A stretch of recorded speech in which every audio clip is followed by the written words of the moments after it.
The Greaseman here. You ready to take a trip? All right, here we go. ¡Vamos, muchachos! Venga conmigo a la tierra.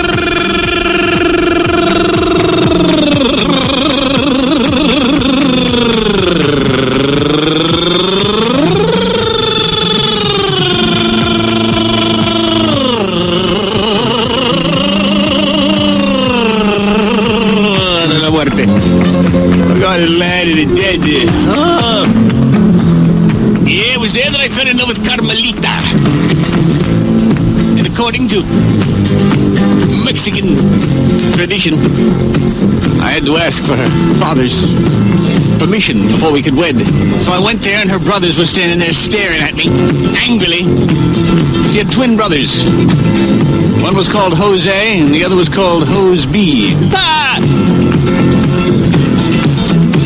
And at that time I didn't speak very good Spanish, so I figured I'd let her do it. And she came with me, and I said, would you tell your father that I'd like your hand in marriage? And she translated that, and he said so. I said, what did he say?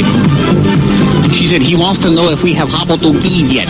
I said, my God, we can't tell him that we did. She said, I have to tell him something. I said, I don't know. And then he said something else. I said, what did he say?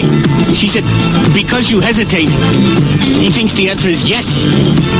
And he started getting out of his chair, coming toward me. I thought, my God, I started backing up. I said, Senor, por favor, por favor. Wouldn't you know, he grabbed his chest. He got so angry, he grabbed his chest. There was some kind of constriction, and bam, he hit the ground. I said, let's get the hell out of here. She said, but my father, he's having a heart attack. I said, let's just get out of here while I get good. So long, Jose. So long, Jose B. Ah! So we ran to the airport. We figured we'd elope and get married in America.